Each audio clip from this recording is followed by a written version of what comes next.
Nazywam się Eliza Kącka, pracuję w Instytucie Literatury Polskiej Uniwersytetu Warszawskiego w Zakładzie Literatury i Kultury drugiej połowy XIX wieku.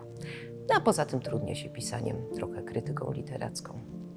Wybrałam dla Państwa nowelę Lili, a wybrałam ją dlatego, że epizod teatralny, a raczej aktorski w życiu Reymonta jest szalenie interesujący, a ta nowela w fantastyczny sposób pokazuje środowisko aktorów, konkretnie takiej wędrownej trupy objazdowej z dużymi aspiracjami, a biednej nieprawdopodobnie.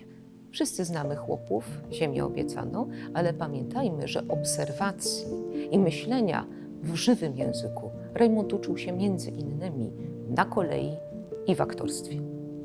Może i dlatego Marzyciel i Lili, no i komediantka też, są dla mnie tak szczególnie interesujące, bo ja tam tropię jako czytelniczka język żywy Reymonta, jego nieprawdopodobny zmysł do oralności.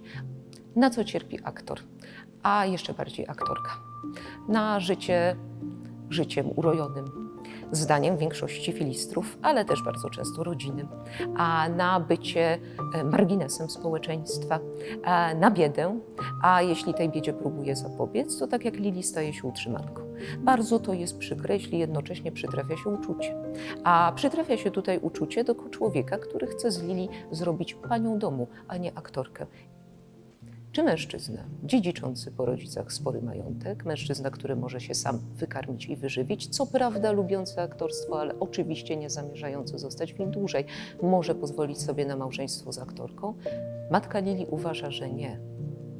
Być może słusznie.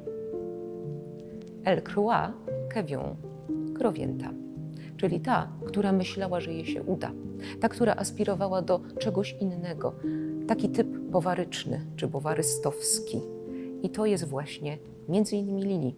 To są kobiety, ale czasem też mężczyźni, którym nie wyszło na scenie, ale którym w związku z tym, w tym dramatycznym spętleniu sceny z życiem też nie wyjdzie. Wszystkim nam, myślę, i dzisiaj bliski jest, tak jak ludziom w, powiedzmy, czasach młodej Polski, a dylemat nierealizacji siebie, a raczej lęk przed niezrealizowaniem siebie i lęk przed utratą złudzeń. I między innymi o tym także jest Lili. Polecam książkę Władysława Reymonta, a konkretniej zbiór nowel, tutaj Marzyciel, Franek oraz Lili. Szczególnie Lili, przynajmniej z mojej perspektywy, jest warta uwagi, a książka znajduje się w zbiorach Biblioteki Uniwersyteckiej w Warszawie w dziale Literatura.